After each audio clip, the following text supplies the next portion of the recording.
So ruled. That concludes our voting. And the chair pronounces that the existence of probable cause has been declared with respect to both the Sabalia complaint and the Cabrera complaint.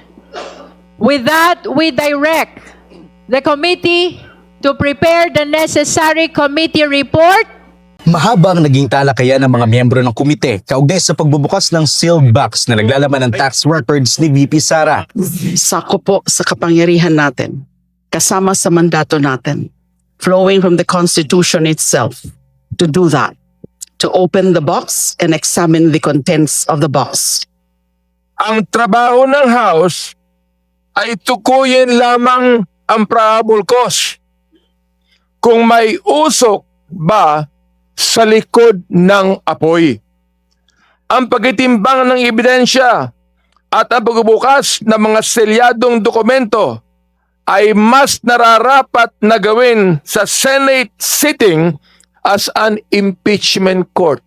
Pero sa hinaba-haba ng talakayan, sa pagsasantabi rin sa kahon ng ending, sa botong 38-6, hindi na nasilayan ng tax records ng bise. Sumalang din sa pagdilig ang kontrobersyal na video ni VP Sara. Ninyong lahat, Martin Romualdez, Lisa Marcos, Bongbong Marcos. Huwag kang mag-alala, ma'am, sa security ko. Kasi may kinausap na ako na tao.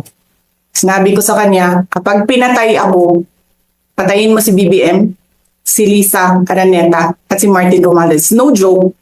Hindi raw talaga ito joke dahil ayon sa NBI, 3 counts of grave threats at 1 count of inciting to sedition ang kinahaharap ngayon ng bise. Kung hindi tama ang ugaling ito para sa second highest official of the land, mas lalong hindi po ito karapat-dapat para sa isang tao na nag-aambisyon na maging highest official of the land. Kurina, base nga dun sa video ni VP Sara, masasabi natin na ito ay conditional. Dahil kung pakikinggan nga natin, ang sinasabi ni VP Sara ay kikilos lamang yung kanyang inutusan ay kung siya ay unang papatayin. No, doon pa lamang papatayin itong first couple at si former House Speaker Martin Romualdez. Pero ayon sa mga mambabatas, Kurina, kahit pa ito ay tinatawag na conditional threat, ito pa rin daw ay labag sa batas. This is an impeachable offense which violates the Constitution. Thus, it is betrayal of public trust.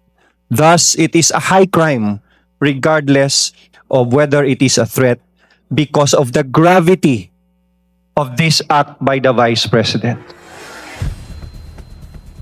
Kurina, sinabi rin kanina ng NBI na kasalukuyan na rin sila nagsasagawa ng investigasyon. Kaugnay naman sa mental condition ni Vice President Sara Duterte. Yan nga ay dahil sa mga nakaraang pahayag ng bise. At kabilang nga rin sa mga ipinakita kanina sa pagdinig ay yung ilang mga past videos ni VP Sara at maging ng kanyang mga kaanak. Kabilang nga na nga dyan yung kay Pulong Duterte. Nitong nakaraan ay sinabi niya na ulo lang ni PBBM ang kanilang kailangan. Samantala, Kurina, dahil nga ito nga ay diniklarang may probable cause, bubuo na ang House Committee on Justice ng kanilang committee report at ito ang isusumiti nila sa plenaryo ng Kamara. Kurina. So Isaiah, kailan naman inaasahang tatalakayin sa plenaryo ang impeachment?